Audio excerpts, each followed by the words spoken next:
math is not memorization. Math is practice. 80% of fights someone will encounter on the street will end up on the ground. And when it comes to the ground game, this is where someone that trains in boxing or Muay Thai would struggle in, and where someone experienced in Brazilian Jiu-Jitsu would dominate. I think life is about, of course, making the most of it, but also creating memories that you'll remember in the future. When you're 70, you're lying there, you can't move anymore, remembering the amazing life you've had.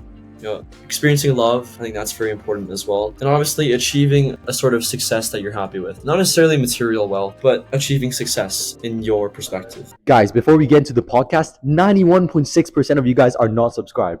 So please do hit the subscribe button, since it will help get even crazier guests and blow up the channel. So yeah, let's get back into the video. Hey guys, welcome back to another podcast from Z-Lane. Today we have Russell here, who is our U20 captain of the football team, as well as a 43 IB predicted grade scorer. So yeah, and he's also 1 day away from completing his whole high school career. So yeah, Russell, do a little introduction about yourself, man. Sure. My name is Russell. I just finished grade 12. My favorite subjects, I think, would be biology and chemistry. And I love to play football. Mm-hmm. Yeah, so Russell, could you also briefly explain and tell the audience what subjects you took for the IB program? Okay, sure. Yeah, I was quite a interesting combination, because normally people that take my subjects go into medical sort of degrees, but for me, I wasn't looking towards that. So I decided to take HL Biology, HL Chinese B, and what else was that one? And HL Economics. And then for SL, I took SL Chemistry, SL Math AASL, and SL English Language and Literature. Nice, pretty solid combination, I personally think. So, before we jump into the academic stuff, I'm just really curious, what type of person would you consider yourself as? So, to help you, answer this question, if we were to ask your parents to describe yourself in 2 words, what do you think your parents would say? I think they would say, first of all, very disciplined. I think disciplined, and also responsible, definitely. Very interesting. And I'll probably also say pretty sporty. You're pretty good at football as well. So yeah. So the first thing that you've actually told me, and that which I was pretty surprised after you filled in the entire form of, topics that you want to discuss, is that you've studied way too little and you somehow still managed to pull a score of 43 in IB. So could you elaborate more on what you mean as studying too little, and what was your overall strategy? Sure. I don't think I genuinely processed how important tests and exams were until I received my first predicted grade in, I think, the end of grade 11. It was okay. I think end of grade 11 I got a 42, but then for the real predicted I got a 43. But between that amount of time, that's when I started to focus more. But even in grade 12, I felt like I was slacking a lot, and I had very little motivation to genuinely put in the work, put in the study time that a lot of my friends and counterparts were doing, which obviously left me behind.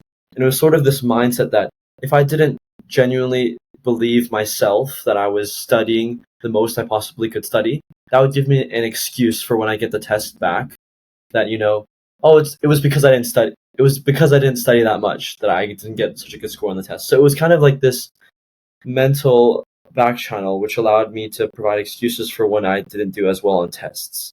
But later, of course, near the IB exams, this probably cost me. I mean, I haven't received my genuine IB grades back, but I know that as a fact, for economics specifically, that was the last exam in the succession of exams. And for that one, I studied maybe 4 or 5 hours, and that was the whole syllabus as well. So that was very difficult. And I definitely felt that if I spent more time studying there, I could have done a lot better. But there you go. That's the price to pay for having excuses for doing not so good on tests. I mean, that's a pretty interesting thing, because from the people that I've podcasted and interviewed before, most of them, they would spend so much time studying. And actually Anson had I don't know if he told you, but he had a whole stack of past paper that he drilled, constantly drilling, literally a whole dictionary of past paper. And Yeah, I guess I think Anson and I are a good comparison, because Anson has a very formulaic approach to studying, I bet you he's got a schedule. He's got exactly what he needs to do. His parents are on top of him, all that stuff. But for me, I don't know. I kind of go with the flow here. I can show you something actually. I didn't make a plan at all. So I started a month before, and I spent one day doing a topic of each subject, and I would write down what I did every day in like this small notebook, and it was very random. So basically, I was kind of improvising my study schedule, and I don't think that's an idea or mechanism that I suggest for everyone, but I mean, it's possible. Mhm. So that's pretty interesting. So it just shows that like you don't really like for some people you actually don't need to do the practice or like do so much work, and then you can still get like solid predicted grades. But obviously with the IB exam, you obviously need to study. But with the predicted, it's all about like the tests mainly and like the consistency over throughout the year, I guess. Do you have any like side tuitions or like softwares that you personally use yourself? Side tuitions, as in like tuition, like one on one with the tutor. Yeah, like a like or like one to Oh, sure. many. Yeah, yeah. I started a math. I started a math tutor in the right when the math IE started during the summer, and I had a math tutor there for about 6 months, and then it stopped after that, and that's all for tuition. Yeah, it's pretty interesting because I feel like people have the sense where like if you go to like more tuition, then you're probably gonna get like a higher grade because you spend more time. But I guess it's more about um studying like not being distracted at a certain time and studying efficiently and effectively rather than the having like the amount of time correlate to the entire process. I just think that for a lot of people, tuition isn't really what they think it is. Tuition isn't what they isn't getting like a teacher to help you out. It's more of a forced duration of time where you have to study. A lot of people need that.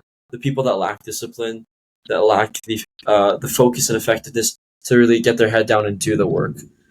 However, I guess tuition, in many parents' point of view, is a way for an adult to supervise and force their kids to do work, and that's where tuition lends value.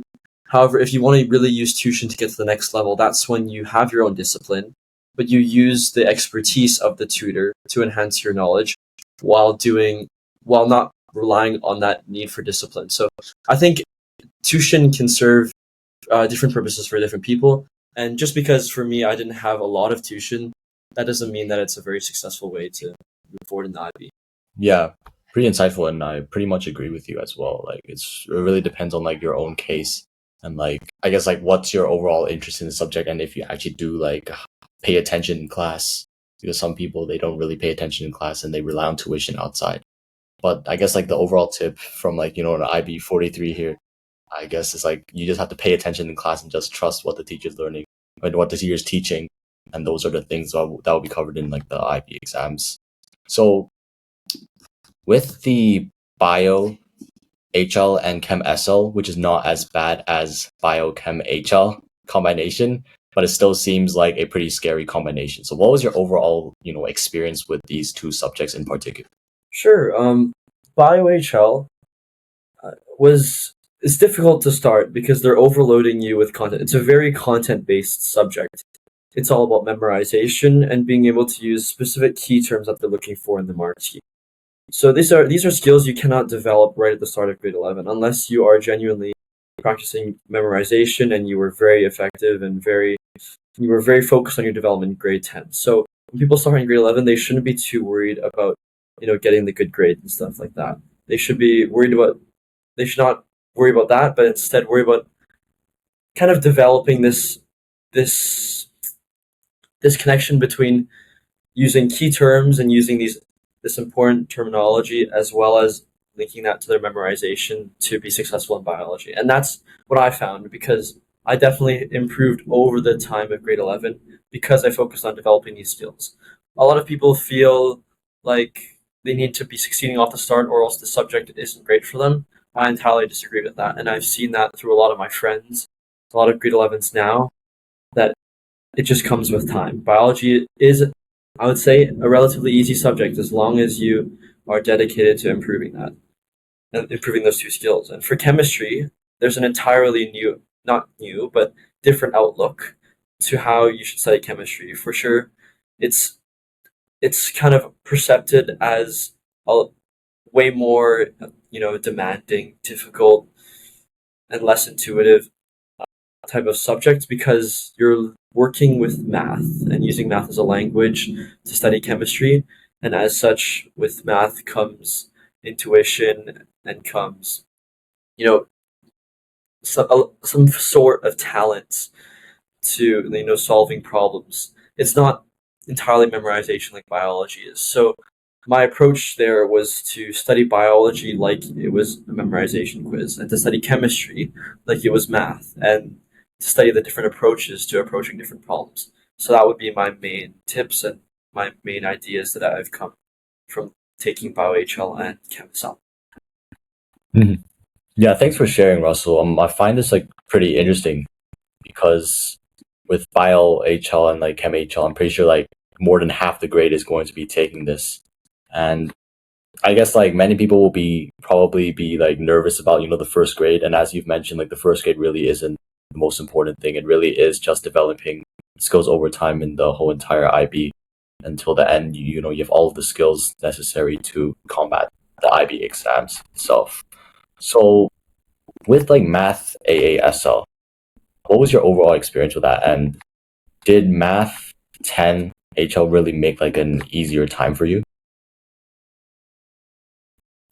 Okay, so yeah, I did take Math 10 HL for about 3 months, but it is known that I was one of, I think, 5 or 10 people that dropped um, to standard. Yeah. So, I mean, I think the higher level in HL is a great preparation for the pace. I mean, obviously, you guys don't have Mr. Ho anymore, but you guys still have, I think, Mr. Young. And the pace at which they go and the depth in which they study each math topic is exactly what you're going to expect if you plan to go into, the higher levels. But even when you go into grade 11, I found that they found that a lot of the HL students still struggle because math ASL is not conceptually hard. It's actually the same content that you're learning, even for the math standard kids in grade 10, even more so for the math HL kids in grade 10. It's the same stuff. You're learning the same stuff. It's just the tests that have more difficult questions and have more hidden ways of applying the knowledge that you've learned in class. So when it comes to my experiences in math ASL, I had a rough start, and I think a lot of people did. And I think a lot of people overestimated how hard the class would be and underestimated how hard the tests would be. It's very important to be able to facilitate the transition between what you're learning in class and being able to readily apply it to different situations during the tests. That's a very important skill, and that's what made me rather successful in my experiences with math. But math is definitely one of two subjects that I found very challenging for. Mhm. So with the entire, math course, do you think this ideology of practice makes perfect, so doing and drilling a whole lot of past paper would work? Yes, I think that's much more effective than like studying each topic or each class's worth of content like you would biology. Math is not memorization. Math is practice. And to game this IB system, it involves building familiarity with different questions that you're going to come across. The truth is that questions that the math teachers are relatively lazy. They take questions from Revision Village, they take questions from past papers. You'll find that if you do study past papers, you're not only building familiarity with these sorts of questions, which they are very likely to ask, there will be literally those questions on the tests, and it is very, very helpful to use that approach rather than studying the topics individually. hmm I've actually not only heard that in math, but like other subjects, they also use just past paper questions on Yeah. the tests. Might have to do some investigation in these like teachers, something. All right, but that's conversation for another time. So with all of these subjects, were there any particular subjects that you regret taking personally? Yes, IB Chinese BHL. It was a big risk. I think a lot of people know, and it has the reputation of being quite easy because a lot of Chinese A students like to drop down to BHL and have it as a comfort course. And if you are an ASL, I highly suggest taking BHL, it'll be a free 7 for you. But for people that are looking to challenge themselves, like me, even though I am Chinese, I live in a household where not a lick of Chinese is spoken. My mother is Malaysian, my dad is Canadian, and their Chinese is non-existent. So with a lack of exposure comes a lack of familiarity with the language, and me deciding to challenge myself with BHL because of what I heard and the reputation it had with with it being easy. Even though I did come away with the 7, there was a lot of luck involved, and I think it's important to know that for kids that are looking to challenge themselves, BHL is not the easiest subject. But for ASL kids, highly recommend. Yeah, very, very, very interesting. Because I think the school is also going to implement a policy where phase 6 or phase 5 students, if you're from CDNIS, you won't be able to take BSL. You won't have the choice, and it's like mandatory to take BHL. So for sure, like considering which path you really want to go to and preparing for subjects earlier on is going to be pretty important. So talking about like the transition between grade 10 to DP, I think is something many people are wondering about. And obviously with different individuals, they have different experiences. So what was there anything that kind of like blew your mind, or how did you approach the DP program if you still remember, like back in grade 10? Grade 10, I was, wow, that's a lot. That feels like a long time ago. Grade 10 to grade 11, I think the biggest change was just the the pace. I mean, I think the content itself wasn't very, very different. I mean, it was different, but it wasn't necessarily conceptually more difficult or in depth. I'd say near the start, you're learning surface level concepts because you're introducing new courses, right? There's no economics, there's is there geography? Actually, there is geography, but there's no economics, there's no global politics and these types of subjects that you're taking now in grade 11 that you've chosen, right? This is a new start for you. So they're teaching surface level topics just at a pace that you're perhaps not used to. So I do remember that being my experience where I was a little caught off guard by the pace, the workload, and just the the immediate intensity the DP offered. There was no, you spend the first couple classes in grade, I've been here since reception to grade 10. You always spend the first couple classes, getting to know your classmates, playing fun games to do with the subjects. There's none of that in DP. You're straight into it. I remember my first class, I thought the teacher was going to, go through a whole orientation. He spent 3 minutes introducing himself and went into the first economics lesson.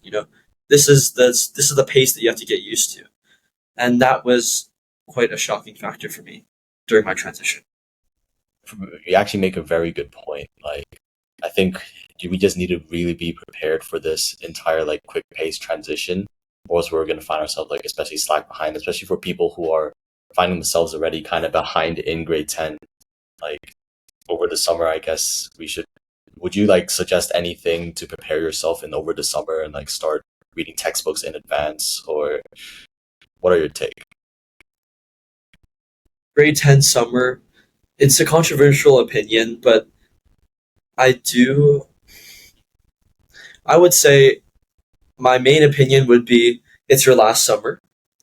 Enjoy yourself because grade 11 summer. I'm not kidding you. It's about the math IA. It's about preparing for grade 12 because you've just been hit by a shock in grade 11. So I think it's really important in grade 10 that you maintain your balance between, okay, you can prepare, especially for subjects that you're new to, such as you're taking economics and you've had no previous exposure, then I highly suggest taking a look at, a couple videos and preparation courses, things like that. But for like genuinely, staying focused and studying the subject beforehand, I don't think there's much need for that, especially when this summer is going to be, your last one for a while until the grade 12. So, I highly suggest, relax, spend some time with your family. There won't be much of that in the TP program. So in terms of like, your daily schedule, I know you said that you don't really have a daily schedule, but like on average for like a person who doesn't really, I guess, like study a lot in like the beginning, like what could you like give like a general overview of like how your daily schedule looks like? Sure, yeah. I would come home at around 4:20 from the bus. I'd get home, shower, I'd go for a run and then head to the gym. And by the time I'm home, it would be about 5:30. So then I would shower at 6. It's basically dinner time. So I'd eat dinner, And I mostly started my work right after dinner. So that would be taking and tackling homework I received. Yeah, homework was a thing back then. I forgot homework that had to be done and just got assigned today. I'd finish all of that. All your homework should be done on time, and it should be done on the day it's given, so it doesn't build up. And I feel like that's very underrated. A lot of people abuse the fact that it's due tomorrow, so I'll do it tomorrow. Right? Do tomorrow, do tomorrow. But it helps a lot more if you finish it on the day it's given, and it just lets you not get caught up by the workload. And if you do that every day, you just do the things that you're given, you'll find that the IB is very manageable. So that's what my schedule would look like. I would work from, let's say, 6:30 after I finish dinner to around 9:30. From 9:30 onwards, I would do my own thing. I'd relax. Play a game, play FIFA or something, and spend time with my family. I spend quite a lot of time with my family, considering the workload as well. And then I'd go to bed at around 10:30, which was quite rare for people in my grade, but it worked out fine, and it was a good way for me to stay focused for the next day. I found that a lot of my classmates were sleeping in class, very tired, but because I managed to sleep earlier at 10:30, and that allowed the full 8 hours of sleep, and so I was ready to stay awake and learn in class every day, and that way I didn't have to spend as much time studying for each test. Hmm. Yeah, I like how you emphasize the point of sleep. I think many people underestimate how important sleep is, like how it can be a chain. Because if you have one bad night of sleep, you're gonna have a bad morning. When you have a bad morning, you're gonna have a bad day. When you have a bad day, it just keeps going on until you decide to fix your sleep routine and actually get the whole 8 hours. So, like back to your point of doing homework. So the stuff that the teacher gives you, right? If you manage to complete all of the stuff that teacher gives you, do you think that is already enough to get you like the level 7 or the level 6 on a test, considering you only study the stuff in the tech, like in this, in the homework, rather than going outside and doing further extensive research? Do you think that's already enough? That is a good point, Bosco. When it comes to homework, it is assigned to everyone, and if you're doing what everyone else is doing, you're not going to get a 7. That's the truth. Maybe for easier subjects that may be the case, but for harder subjects, definitely not, because it's about applying. Like homework, the main focus for people is get it done fast, get it done to a quality that the teacher won't mind, right? And turn it in, and then you're done for the day. But to be genuinely successful and achieve that level 7, it's about taking that homework, taking that knowledge, not idly doing it, watching Netflix on the side, which I fell victim to a couple times. But it's about genuinely looking at what you're doing, focusing on how that homework you just did applies to the context of the wider subject. How are you going to use that knowledge that you just learned from that piece of homework on the next test? It's about keeping these constant reminders for different tips and tricks that you're picking up along the way. Because we have to first think, why are they giving us homework in the first place, right?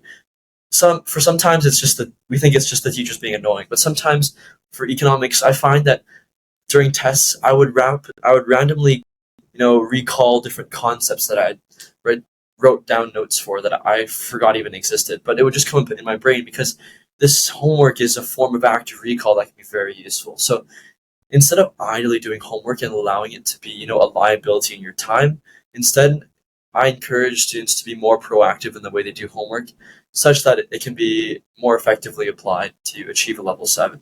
Yeah, so like just taking in all of the information and just consolidating it in your brain. So then I guess when it comes to test time, you don't have to panic and just revise the entire unit again because you realize that you didn't really get any information in when you're doing the homework. So that's a pretty important point. So with like most of the test stuff, like did you actually personally do like extra research on a particular topic in the past? And for which subjects maybe? I'd have to say no. I very much stay inside the curriculum person. I found that people that genuinely love the subject, they would expand outwards. But my priority, there's no subject that I love to the extent where I would study outside the course, because that was not only time consuming, but it's also not relevant to the tests. There were some students that I met that were very interested in subjects such as biology, and they would study sometimes the extra content or the small things on each of the slides that clearly were not going to be tested on. And I found that, sometimes even though they love the subject and spend a lot of time on it, they would be less successful because genuinely these topics are not going to be on the test. It's about, balancing the probabilities. Is that small 18 letter long word term going to be tested on that test? Do you have to memorize that? Probably not. So when we're studying, it's important to, prioritize what's important and what's not. And sometimes that means staying inside the course rather than exploring outside. But then again, if you really love your subject, you can do extra research. I'm not discouraging that. But if you want to do well in tests, I'd suggest perfecting what's inside the course. And then once you've perfected that, you can move on to outside. Yeah, I really like your approach, like tackling the IB like it's a mathematical game, right? So many things are controlled by mathematics in the world. So have like measuring the probability of what will come up most likely in the test and then revising for that. So like let's just say, for example, if in the final exam your let's just say I'm gonna take an example of my current grade. So grade 10, you're taking general science, right? And you have physics, chemistry, and bio. And how they are splitting it is 40% physics, 40% chemistry, and 40% physics, 30% chemistry, and 30% biology. This probably means that you should study more physics because they're going to put more physics on the test, right? It's about getting the points, right? Which is an important factor at IB. And then after that, you're probably going to choose, if you're not really a memorization guy, you're probably going to choose like chemistry. But if you're more a memorization guy, then you choose biology, right? You want to play to your advantage and really just try and not really expose your weakness and try to get as many points as you can. Because at the end of the day, I guess like 99% of people, it's about getting the IB grades, right? So then you could get to your good university, and then from university you could learn, crazy stuff, meet different people and network and stuff. And I think that's the most important point that Russell have brought in here today. So outside of the subjects, let's talk about like CAS and TOK. So what do you actually do for CAS? So for CAS, for creativity, I was the co-president of the Rubik's Cube Club, and that was also encompassed my CAS project, which was to start like an online program with my friend Ollie, where people and members of my club could receive weekly feedback on a solve that they did, such that they could improve for the next week after that. And that was just a small little program we did where we would provide helpful feedback, new algorithms to learn, along with meetings every week for our club. And that was sufficient to qualify for a CAS project. So my CAS project was in creativity. Another thing I did for creativity was learning photography and editing on a laptop, and simple stuff on Adobe Photoshop and online editing software. As for service, I did Kids for Kids, the local engagement sector, helping out underprivileged kids learn English in the Cantonese local community, as well as the MYP Reading Club and Reading Tree, which was helping grade 6 to 8 students with reading, and they were relatively underdeveloped for their age, so it was often a challenge, but it's about building these experiences and encouraging them to read more. And I specifically had a partner that was dyslexic, and we worked on his reading for I think the course of 1.5 years, and he definitely made improvements. So that was my 2 service experiences. And for activity, I obviously had football. I trained in Brazilian Jiu-Jitsu, as well as I did badminton, and yeah, the list goes on. I definitely outweighed my activity in the balance of CAS, but in the end, there's only a certain quota that you have to meet. So I suggest meeting the minimum because you have a lot of academics to focus on. Mm-hmm. Yeah, that's very interesting. I see that you're pretty like into all of the different CAS parts, which are pretty good. So did you think were you like grateful that the IB program did have CAS, and do you think it kind of helped shape many experiences and what you're going to be doing in the future? Well, I hope Mr. Lee isn't seeing this, but I think it was one of the greatest wastes of time in the IB. It's just the reflections, the whole process detracts from the work that you have to do for your subjects.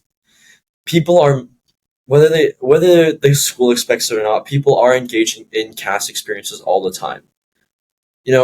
Expecting them to do reflections and keeping up, and their expectations are often very, very, unrealistic for someone that's already struggling with the difficulty of the TP program. So I do believe CAS was very unnecessary. But, not to discourage you guys, because there's a lot of obviously younger people that are going to move into the TP. You have to succeed in the CAS program, you just have to stay afloat by keeping up to date and not letting CAS fall back on you. I know people that had 0 reflections at the end of the year, and then had to write 40 different reflections at 7:30 in the morning in CAS jail. Sometimes it's more worth it to get on top of it right now than do it later, because up at 7:30 in the morning is not somewhere you want to be. Yeah, that's a very interesting point, and I get what you mean because, like, I'm not gonna try and say anything bad here, but like, I guess like many people are already doing different casts and different services, but having to write 40 reflections from what I'm hearing is for sure not something that many people would like to do.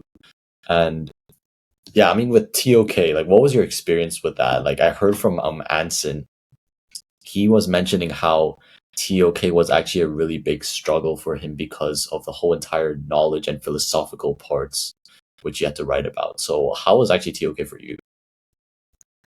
TOK, I think it really depends on the type of person you are.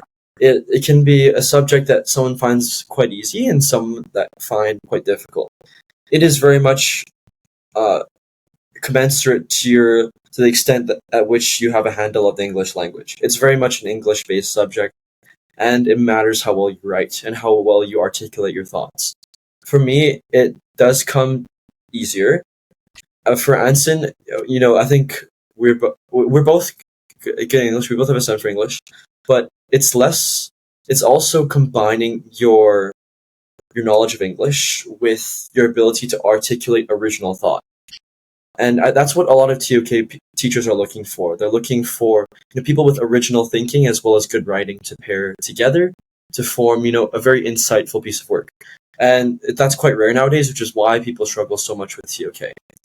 But for me specifically, I kind of I trailed along near the minimum requirement is that it's needed to get an A, because I didn't want to waste my energy, as of course we have the other subjects, and also we have the EE as well, right, which combines together to form your ideally 3 points.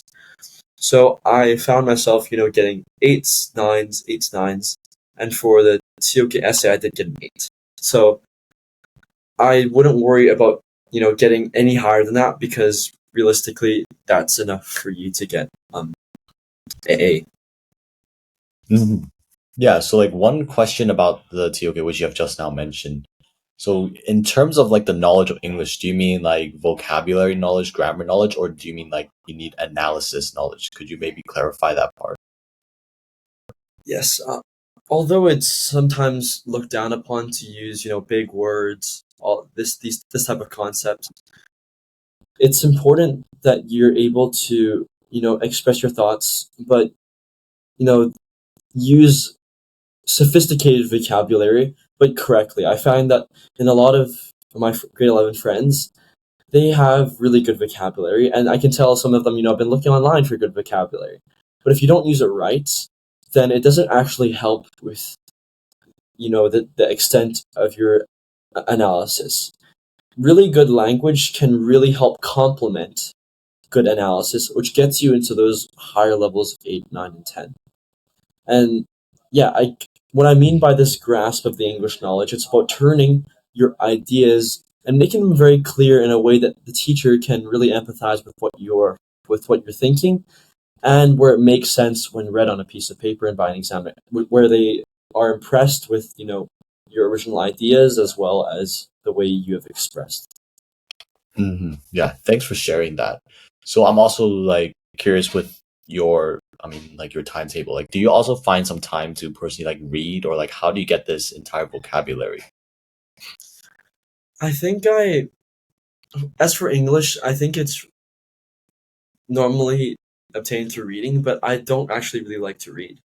In fact, although it's not, I don't encourage it. For the books Murakami, Ocean Vuong, uh, Jump and Other Stories, The Doll's House, I never read one. The whole book ever. even for the ending paper 2, I never read the book.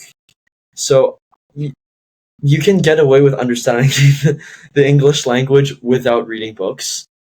Even watching videos, listening to like smart people talk, if you can absorb that type of vocabulary and knowledge and experience. But what I found with English is that there are very few people that can do that, and it's I wouldn't put a lot of pressure on myself to learn that type of vocabulary. When it comes to the IB, there are ways where you can take a formulaic approach to English. Although it is inherently quite a creative subject, if you apply, what you're learning in class with the different structures, they give you vocabulary as well. If you effectively use those and stay within the curriculum, it's still very possible to get a 7. I mean, I have a friend, Keith, and he's a 45. And when it comes to English, I talked to him. He sounds like a normal guy. English, he wasn't amazing, but when he came to the DP, he found a more formulaic approach to English by applying the terminology in Google Classroom, using sophisticated literary devices, and despite the lack of creativity, he achieved a 7. So I think that a grasp of the English knowledge doesn't necessarily, in the context of the IB, doesn't necessarily mean you're like talented at English. It means being able to apply what you've learned in English class and use it well, even in the context of COK. Yeah, I really like your grasp, because I think there's many people who think that English is a subjective subject. But I mean, in reality it kind of is. But again, there's like a specific structure that you should be following. And I think just being able to find the kind of like secret sauce or like secret formula for each subject would really make it a better time for you in DP, especially when studying what and like practicing on what sorts of things. So let's transition now to more outside of school stuff. So like the environments and your friends' impact on your academics. So the people that you surround yourself with, and we all know the saying of if you surround yourself with smart people, you would automatically become smarter. So let's talk about like the physical environment first. So what would you say is like a good environment for particularly yourself? And do you like follow like a specific routine where you just not only like go home, but do you also like study outside? The physical environment, yes. For me, I prefer to work at home because it's where I'm comfortable and it's where I've developed my studying habits. But I know people that like to study in the library, like to study at school in the hallways. I think it's different for everyone. For the physical environment, the physical environment is just a semantics. It's just where you're comfortable working, and for different people that means different things. Yeah, I get what you mean. And like in terms of like studying alone versus studying with friends, which one do you think is like more effective? So, in my opinion, I find that studying alone when you're reviewing the content is better, but studying with friends is helpful near the ending parts before the tests. This is because when you're studying alone, you can obviously compile your thoughts better. You're not distracted by your friends. You're relearning the content and you're rememorizing the content. So this doesn't need to be a group effort. But after you have developed a level of mastery over the knowledge required for you to study for your test, then you can kind of abuse the knowledge and the expertise from your friends that have studied the same content. And by putting yourself with this group of people, then you've complemented each other's knowledge bases, and it allows you guys to subconsciously fill in the knowledge gaps that you have. And so that's why it's helpful before the tests to make your knowledge more well-rounded with the knowledge of other people. So if you split up your time into working individually and working in a group, and in this type of way, both these methods of studying can be beneficial. Yeah, so like there's also like this very interesting question of like how you can kind of like strike the balance with like maintaining healthy social life, also dedicating enough time to studying, especially when there's so many different things going on with the 6 subjects, as well as CAS, TOK, EE, etc. So, what would you say is a pretty solid strategy that many people can follow? And like, if you, okay, let's just say, for example, you were to go back and kind of like set a personal routine or do some kind of different tricks to help kind of maintain this balance, what would you say is a pretty good, uh, I'll say like pretty good, yeah, routine to follow? For your social life, I think, it's important to stay social at school, especially because you don't have a lot of time outside of school because you're so busy studying. Even though, the teacher says not to talk, make the school an enjoyable experience where you can have a social life inside of school. During your classes, talk to people. I mean, school is, when it comes to CDNAS, your parents, are all very wealthy. There's a reason why they put you in this school. It's the 17th best school in the world. And, it's all about building connections with people that you can have, sometimes lifelong relationships with. And yeah, building these types of connections are part of coming to the school. It's one of the benefits. It's what your parents are kind of paying for.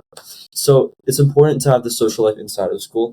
Obviously, outside of school, you're busy studying, but I know, spend some time during the weekend. I would tell myself, my old self, spend more time with your friends over the weekend. It's not, sometimes it's just not that important. That grade 11 summative, if you got a 5 in that instead of a 6, it's not the end of the world. You can bring it back up. And it wasn't because you met your friend last Saturday for a couple hours. These types of breaks that you can insert into your life where you can experience social interaction are very important.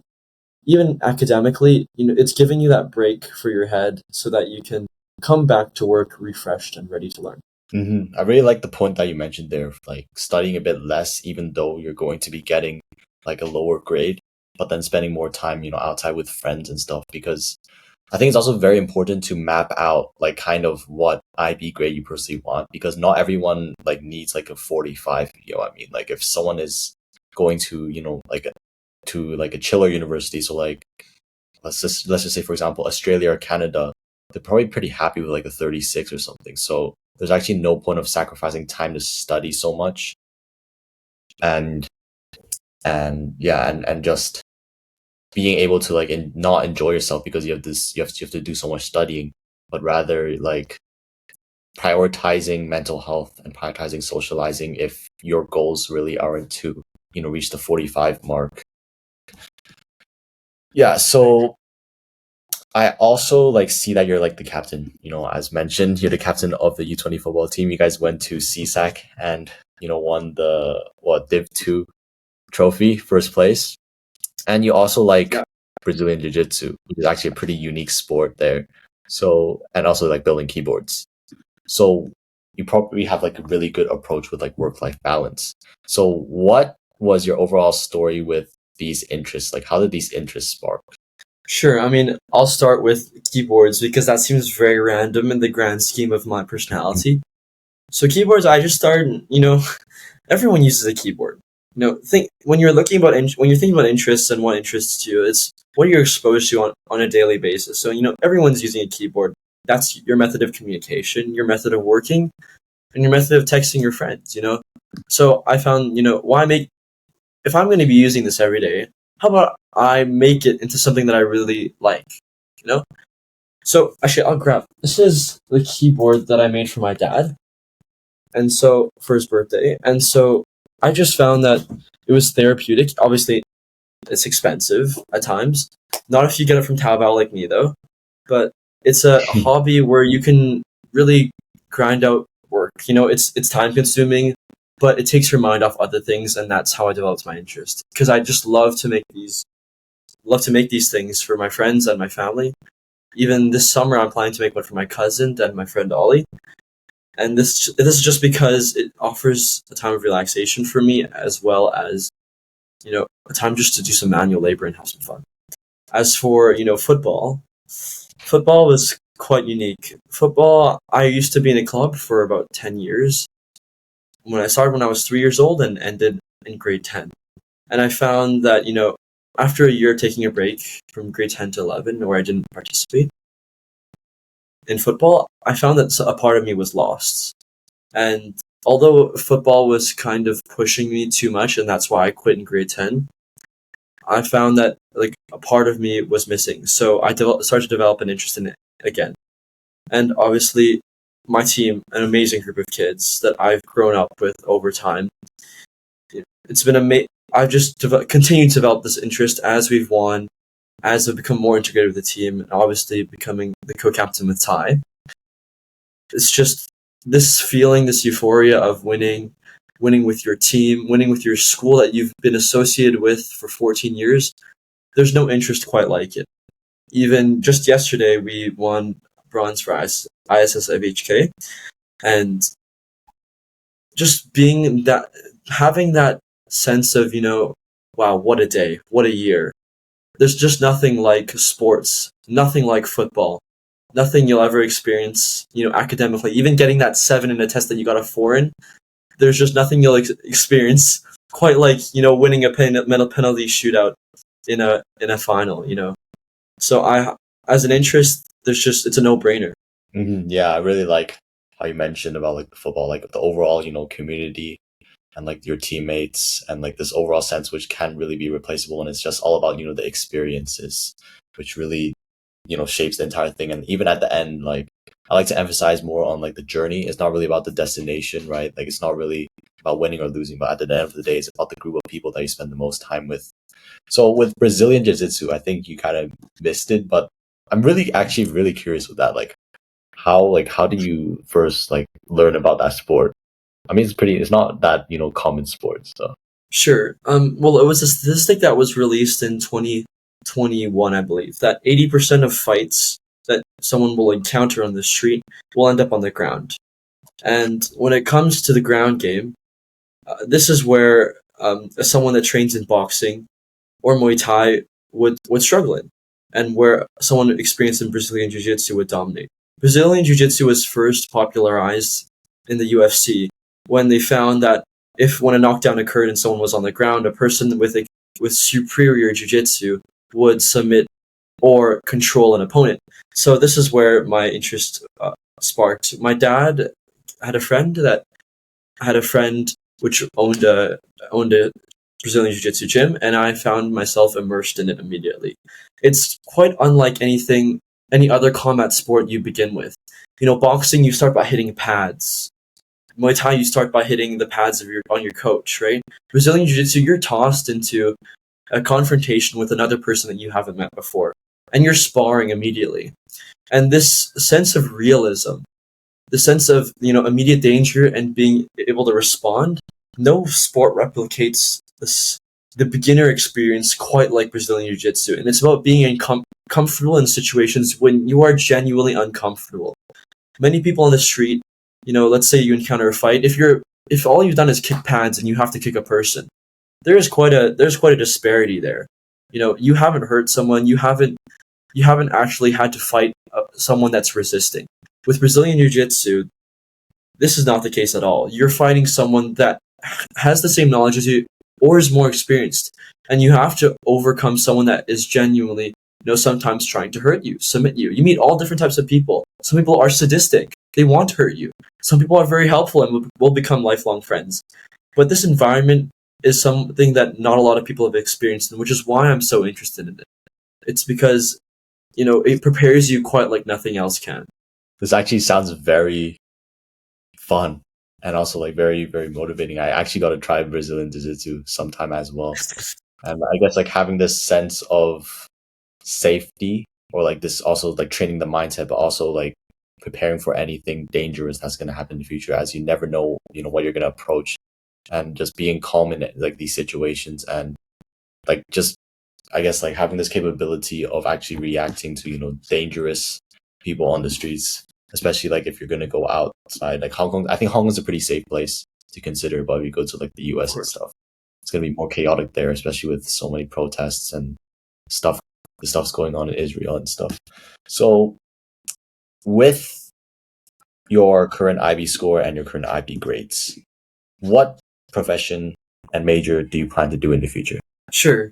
Right now, I am balancing the very difficult decision choosing between UBC and University of Toronto. I've decided to steer away from UK, steer away from my LSE and UCL decisions, as I am a Canadian citizen, and obviously monetary the monetary side of university is very important. Instead of a $35,000 Canadian, which is around 35 times 6, I'm terrible at math. Anyways, a lot of money for an international student. I am a local kid, so I 5,000 Canadian, so that's 30,000 per year, and that's about 1/8, of not 1/8. I'm terrible at math. Around a small portion of a year at Canadian International School. So that's why I've chosen for these two options. So I'm leaning more towards University of Toronto, so I'll talk about that. I'm looking to major in neuroscience, and it's a great fit for all my different subjects. And yeah, I'm hoping to go there and have some fun and learn the subject that I want to learn. Yeah, for sure. That monetary thing. That's why actually one of the main reasons why I'm planning to also go to Australia is because I actually have like a PR there. So the pricing there is actually pretty cheap. So I think, yeah, we should probably obviously like take advantage of this. And I guess like it really depends on the personal self again. Like how much do you value university and what type of environment do you really want to be in? Like, is it worth paying 5 times the price to go to like a US top school? Obviously there'll be crazy networks, right? For like a business guy, it's probably going to be really helpful. But I guess like, with the digital world, it's so easy to connect with people that you want just like this, right? So like, are you willing to pay the 5x the price to go to like a top university? And like, you also have to like think about, I guess, like the people who actually go to the university, right? Like what type of people would they attract based on, their requirements. So like, yeah, I guess like making that personal decision is actually pretty important. So with neuroscience, what are you planning to do in the future after uni? That's a very hard question. Well, in the current environment, my dad and from my research have suggested that a bachelor's degree is really just not enough for the job environment there is nowadays. So I'm looking on to potentially a master's or maybe going to medicine. I don't know. It's very unsure in my future because I haven't chosen a type of major that immediately leads you to a certain job, such as medicine or dentistry. So I'm looking to maybe have further studies, and the main job maybe I'm looking at would be to work for firms, manage big data, and behavioral psychology positions. Because nowadays, understanding human behavior is one of the biggest mysteries and is very important for both earning money and the state of human development. Yeah, I'm personally actually pretty interested. Like it's unfortunate how like Canadian International does not provide psychology as a subject for Yes. IB. That's for sure. Like I think I heard many people are also probably complaining about that.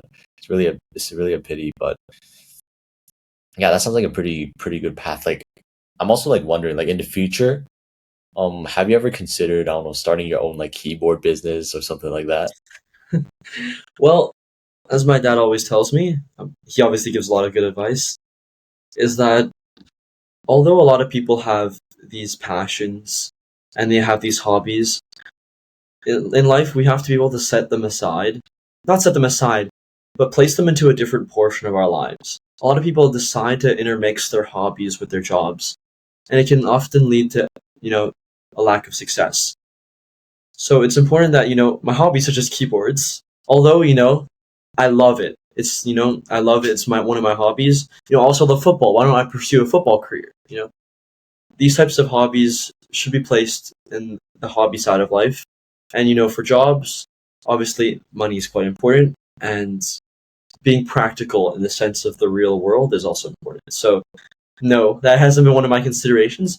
I'm not discouraging people that have a passion for their hobbies to mix it into their occupations, but it's important to balance practicality with fun. It's a pretty interesting approach because I don't know, but like if you see on like the online space, many people are just telling you to, I guess, like start your own business, but I guess they underestimate how hard it is and like, the overall backworks, and there's many things of starting your own business, including, the marketing stuff and, the finance stuff, many things that you don't really see on the surface. So yeah, I really like your approach. And I guess like doing business is probably not for everyone to a certain sense.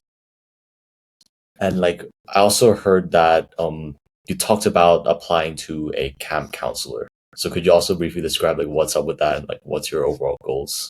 Sure. I mean, nowadays it's all about building experience, right?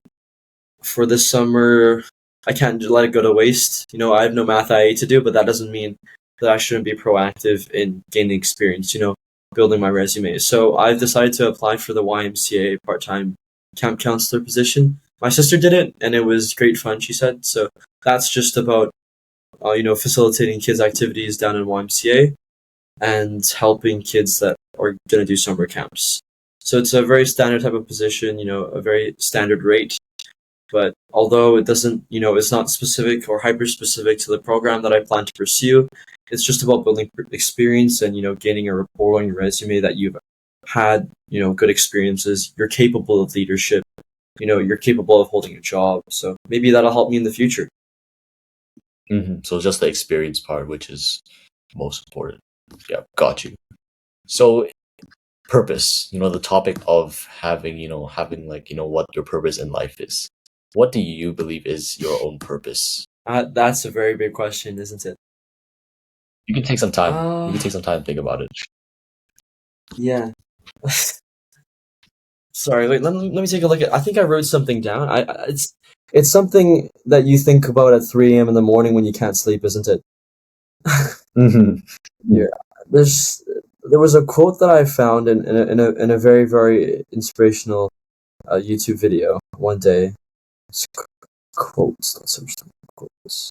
You'll never know the value of a moment until it becomes a memory. That's the first one.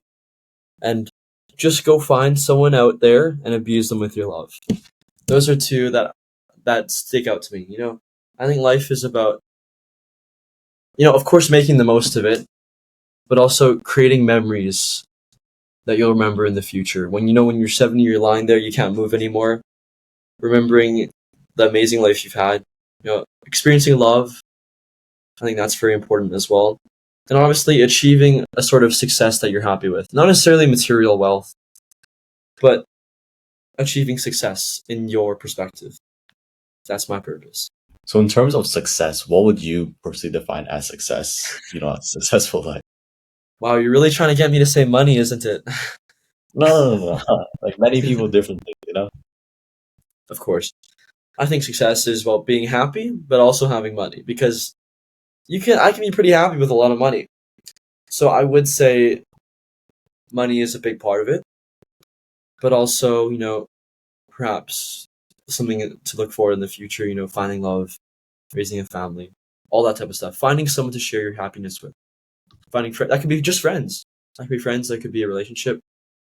All those things contribute to me as success. And I think that term of, happiness, I always believe that happiness is kind of like a choice, because you can always see things in two different ways, and really is up to yourself to determine like how you want to see things. So for example, if let's just say you're like 5 minutes late to class, you can obviously moan about it. Your attendance record is gonna get bombed because of this for some reason. And on the other hand, I mean, you can probably say like at least it's 5 more minutes of not listening to the teacher and having like a good state and a state of peace in your mind, and being prepared for the lesson, and just doing this whole preparation. So yeah, you actually bring up a pretty good point. Happiness is really they're really determined by yourself, and there's really not a single purpose for everyone. So before we end this, I agree. I've actually asked like a handful of people in my grade, on their biggest fears with the IB program, and I've kind of filtered down to like the couple of questions. So since you're actually taking biology, like many people are actually wondering how, like they're thinking that the marking scheme, I assume, is pretty hard, like pretty harsh. Like, what do you think about that? Yeah, it's all about the mark scheme. What do I think about that? It's just something you're going to have to deal with. It's all about, people find in biology, biology is not English. Don't use 300 words to express something that can be done in 10. And make those 10, every single word, be something you've seen on a slide. Don't start, slipping in the transition words. Don't make it sound nice. When you look at that question, you should know this is what they're looking for. These are the words that I need to know. And slip those in and make a nice, clear sentence.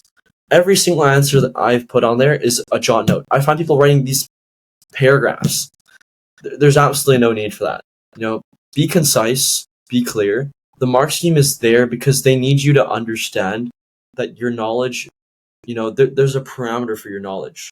There's no need to, extend yourself outside of that. Answer the question. The mark scheme is there for you to answer the question. So yes, it's harsh, but it's something you have to deal with, and it's a skill that you have to build. Not only through past papers, which I highly suggest for biology, because then you get a sense of what words they're looking for, but also just in general. Biology is a words game. Play it. There's no way of beating it. You just have to play the game and memorize those words, memorize those slides. Mm-hmm. Here you goes, guys, from a person who is 7th in biology. Literally just the word game. So with CAS, we've talked about how, there are so many different reflections. So if you could kind of calculate an estimate total, how long did the entire thing, in total, including, the reflections of the entire project, how long did it actually take you to complete it? So let's say I uploaded a piece of evidence and a reflection every let's say 2 days, right? I never had to pile up my reflections near the end. So let's say 2 hours a week. Not 2 hours a week. What am I saying? Let's say 1 hour and a half a week. Short reflections, pair it with a bit of AI, change it up a little bit, that's about 1 hour and a half a week, I'd say. And you combine that all, it's very manageable. Don't leave it until the last minute. That's the last thing I can suggest. Those people suffered at the end, and they'll tell you they hated waking up at 7:30. Do it when you're, instead of scrolling on Reels for a couple minutes, you can write a reflection. You can type the prompt into AI and get at least a quick framework going. CAS is very manageable. It's stupid, but it's manageable. Yeah, you make a pretty good point. So with your CAS, did you actually use AI? Oh, I get the IB diploma in one. Of course. Well, hey there. No, but I think it helps as a framework. It helps me. Let's say I have an experience. I can I'll let the AI absorb some information. Let them know a bit. Give me some ideas on what I can reflect about, and then write it yourself. It doesn't have to be word for word written, because there are AI checkers, as was pointed out by some people getting caught last year. ManageBack has their systems. So it's important to, use it as a framework, as a tool, instead of, as a writer. Yeah, 100% agree. It's a good, beginning idea to, kind of get a grasp of what, you can entirely structure it and what you can put in the response. So actually one last question. And this question is actually about motivation. So for subjects that are kind of categorized as less interesting, what are your strategies on not procrastinating on them and getting through them? Not interesting. Oh, I immediately think of math. How do you stay motivated? So I think, I have a good idea. This is what I do. I find a new video to have in the background. Not like a Netflix video, right? In the background while I'm studying. There's something very helpful online called Pomodoro study, and it's where you play a video and it helps you. It plays nice music. You can have it has a nice view of a person working, and has a timer. Let's say for 15 minutes. 15 minutes of working, and then when it comes up to that time, it'll have a timer. Okay, time to take a break. It's a great way to structure your learning. It may not be very science based, but it's a great way to structure your learning, because then you feel accomplished after you look at the duration of the video and you're like, wow, I just did 3 hours of good work, and it keeps you going. You have the music playing in the background. It's just move everything away as well. Your phone away, please. And let them know. You're gonna get an important message. Just throw it away. It's so bad. I pick up my phone, I check a message, and then I look on Reels. Don't do that. Yeah. So have a video like that, like a Pomodoro study.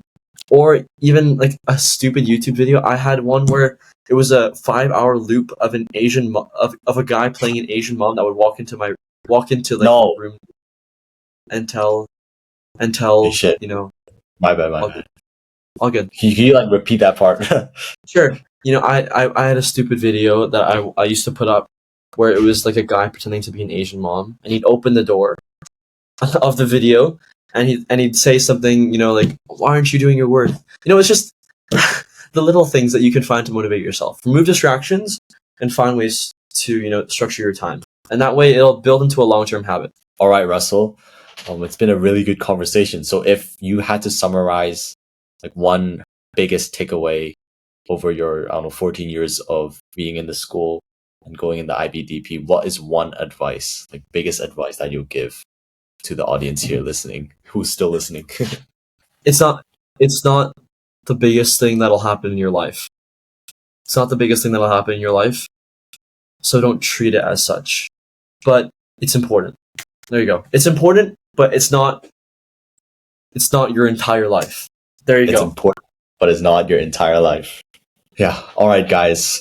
This is Russell here, 43 IB. You know, one day left in school. I'm pretty sure he's going to be super stoked. I hope you guys enjoy this podcast. And, you know, as usual, we're going to be me and Russell are going to be creating a value doc in the description where we're going to be putting some resources and some study tips, you know, mentioned in the video. So hope you guys enjoy it once again and catch you guys in the next one. Peace out.